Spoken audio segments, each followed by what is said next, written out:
Hey guys, আজকে primary ডেটের English যে চ্যাপ্টারটা আছে সেটা নিয়ে আলোচনা করব। তার মধ্যে এই টপিকগুলো খুবই ইম্পর্টেন্ট। সো বাংলা এবং ইংলিশ দুটোতেই কাজে লাগবে। Grammar, translation method. সো প্রথমে এই মেথডটা নিয়ে আলোচনা করব। তো এখানে যেটা আছে, যে পদ্ধতিতে শিক্ষক প্রতিটা ইংলিশ ওয়ার্ড বা সেন্টেন্স পড়ে এবং শিক্ষার্থীকে মাতৃভাষায় ট্রান্সলেট করে তাকে গ্রামার ট্রান্সলেশন মেথড বলা হয়। তার মানে বুঝতেই পারছো, শিক্ষক কোনো বিষয় পড়বে ইংলিশে এবং সেটার প্রতিটা সেন্টেন্সকে পড়বে এবং তার মাতৃভাষায় মানে শিক্ষার্থীর মাতৃভাষায় তা ট্রান্সলেট করে মানে অনুবাদ করে তাকে গ্রামার ট্রান্সলেশন মেথড বলা হয়। অর্থাৎ ইংলিশকে নিজের মাতৃভাষায় ট্রান্সলেট করে পড়ার পদ্ধতিকে বলা হয় গ্রামার ট্রান্সলেশন মেথড। যেমন আই ইট রাইস, পড়ার লেখা আছে I eat rice. So sir ওটা উচ্চারণ করে বলবে আমি ভাত খাই, এটা তার অনুবাদ। তারপর the other name of India is Bharat, এটা এখানে দেওয়া আছে। সো ইন্ডিয়ার অপর নাম ভারত। সো এই গ্রামার ট্রান্সলেশন মেথডের আরও কিছু নাম আছে, সে নামগুলো হচ্ছে, এক নম্বর হচ্ছে আদার মেথড, ওল্ডেস্ট মেথড মানে পুরাতন পদ্ধতি, classical method, traditional method, popular method. এগুলো কিন্তু খুবই ইম্পর্টেন্ট। তারপর আছে ডিডাক্টিভ মেথড।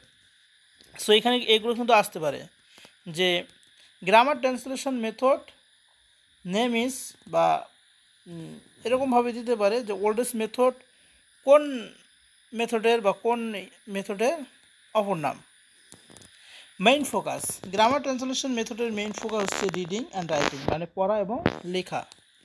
নো ফোকাস, কোনো ফোকাস দেয় না, যেটা হলো স্পিকিং, টিচার টক মাস। তার মানে স্পিকিং মানে কথা বলার দিকে কোনো ফোকাস দেয় না, শুধু টিচার টক মাস, টিচার্স বলে।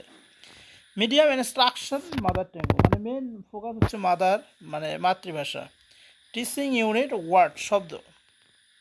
ক্যারেক্টারিস্টিক মানে বৈশিষ্ট্য, teachers reads every sentence and translate every sentence into mother tongue through word by word, প্রতিটা ওয়ার্ড ট্রান্সলেট করা হয়। তার মানে হচ্ছে টিচার প্রতিটা ওয়ার্ড পড়বে এবং প্রতিটা ওয়ার্ডকে সেন্টেন্সকে মাতৃভাষায় প্রকাশ করবে, যেটা প্রথমেই বলেছি।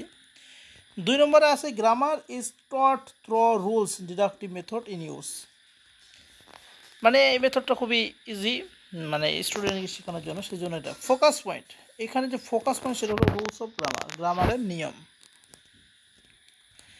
Useful of primary stage, merit সুবিধা এবং অসুবিধা। ক্লিয়ারিটি, লেস চান্স কনফিউশন, ক্লিয়ারই থাকে, লেস চান্স মানে কোনো কনফিউশন থাকে না। ইট এনহ্যান্স ভোকাবুলারি, এটাতে ভোকাবুলারি থেকে। কাইট নলেজ অফ গ্রামার, গ্রামারে কাইট নলেজ মানে সঠিক জ্ঞান থাকে। কোনো economical time saving conventions. It help student to in translation মানে এটা সহায়তা করে স্টুডেন্টকে ট্রান্সলেট করতে বা অনুবাদ করতে। Useful over quite class. এটা হচ্ছে ডেমেরিটস, এটা হলো আমাদের অসুবিধা। It can not explain everything, এখানে সব কিছু বলা হয় না। তারপর 2 নম্বর আছে গেটিং অ্যাবসোলিউট নাও এ ডেজ, পুরানো মেথড, এটা কিন্তু একটা পুরানো মেথড, ওল্ড মেথড যাকে বলা হয়। এটা প্রথমে আমরা বলেছি ওল্ডেস্ট মেথড, সেটা এখানে বলেছে।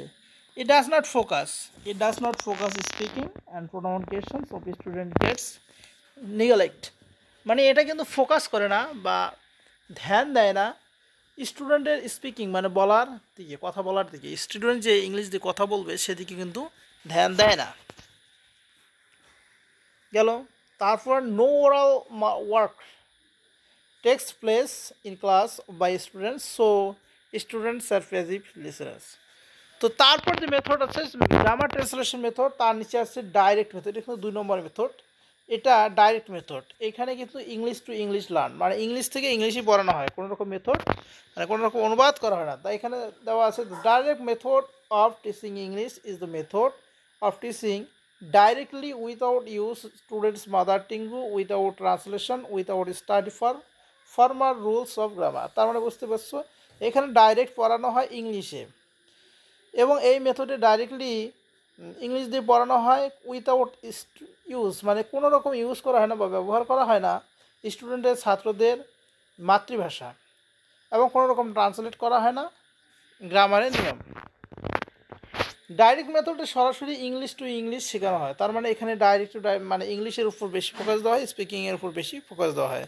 এতে শিক্ষার্থীর মাতৃভাষাকে ব্যবহার করা হয় না, এতে শিক্ষার্থীর মাতৃভাষাকে বেশি ব্যবহার করা হয় না, এবং গ্রামারের কোনো নিয়ম ট্রান্সলেট করা হয় না বা শেখানো হয় না।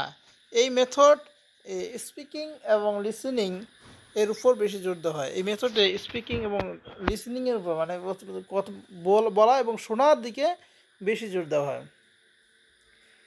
এটা হলো ফ্রান্সের এইমস, লক্ষ্য হচ্ছে English to English teaching, to make able students to think in English. Unit হচ্ছে সেন্টেন্স, শব্দ। মেথড ইউজ, ইন্ডাকটিভ মেথড মানে ডাইরেক্ট, ইন্ডাকটিভ মেথড মানে হচ্ছে যেমন আগেরটা ছিল অনুবাদ থেকে সূত্র, এখানে আসলো সূত্র থেকে আচ্ছা। মেইন ফোকাস হচ্ছে স্পিকিং অ্যান্ড লিসেনিং মানে শোনা এবং বলা। এটা কিন্তু ন্যাচারাল মেথড, এটার আদার নাম হলো ন্যাচারাল মেথড। ক্যারেক্টারিস্টিক্স, বৈশিষ্ট্য। নো ট্রান্সলেশন ইজ অ্যালাউড মানে কোনো রকম ট্রান্সলেশন এখানে অ্যালাউ নয়। No use of mother tongue, এখানে কোনো রকম মাতৃভাষা ব্যবহার করা হয় না। Direct bond between word experience. No focus of grammar rules, এখানে কোনো রকম গ্রামার রুলসে ফোকাস করা হয় না। Vocabulary are taught real life objects and other visual materials. তো সুবিধা অসুবিধা এখানে আছে। Command over language by speaking English all the time, সবসময় ইংলিশ বলার জন্য জোর দেওয়া হয় যাতে ভাষা বিকাশ বাড়ে। আর এখানে আছে ইট প্রোভাইডস ফ্লুয়েন্সি অফ স্পিচ, এতে ভাষার ফ্লুয়েন্সি বেড়ে যায় মানে উচ্চারণ দক্ষতা বেড়ে যায়। প্রোনাউন্সিয়েশনস গেট বেটার, উচ্চারণ সঠিক হয়। বেসড অন এডুকেশনাল প্রিন্সিপাল শিক্ষণের নীতির উপর তৈরি, অসুবিধা ডেমেরিটস। টাইম টকিং প্রসেস এক্সপেন্সিভ, সময় সাপেক্ষ মেথড এবং ব্যয়বহুল। Grammar is not taught systematically, grammar সঠিকভাবে শেখানো হয় না, কেননা ট্রান্সলেশন না করলে স্টুডেন্ট সবসময় বোঝে না। Not useful over quite class, বেশি সংখ্যক ছাত্রছাত্রী ক্লাসে কার্যকরী হয় না মানে অত্যধিক ছাত্রছাত্রী হলে তারা বুঝবে না। Not useful over quite class, বেশি সংখ্যক ছাত্রছাত্রী ক্লাসে কার্যকরী হয় না। ইগনোর রিডিং অ্যান্ড রাইটিং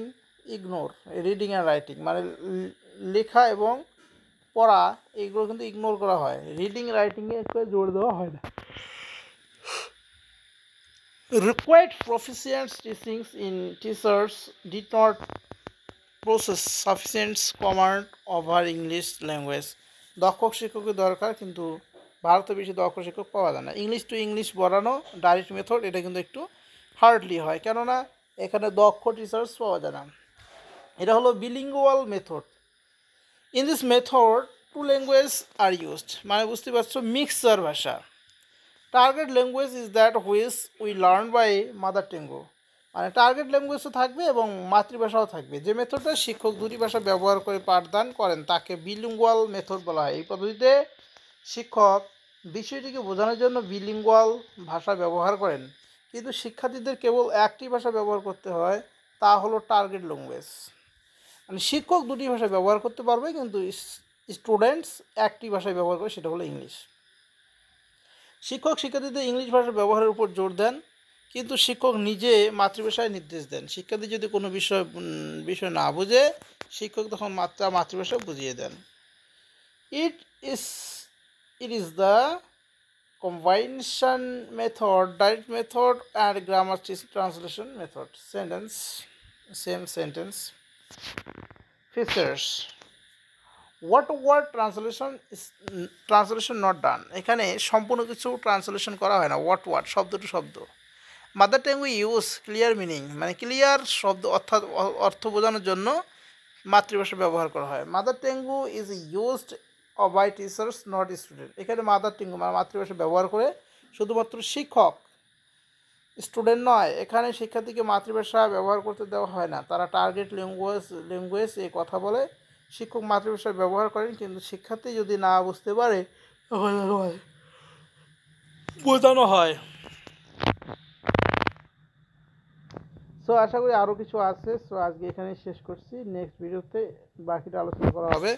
ভিডিওটি সবাই শেয়ার করে দেবে, আর যেটা না বললেই নয়, অবশ্যই চ্যানেলটি সাবস্ক্রাইব করবে, ফেসবুক পেজটি ফলো করবে এবং স্টার দিয়ে সাপোর্ট করবে।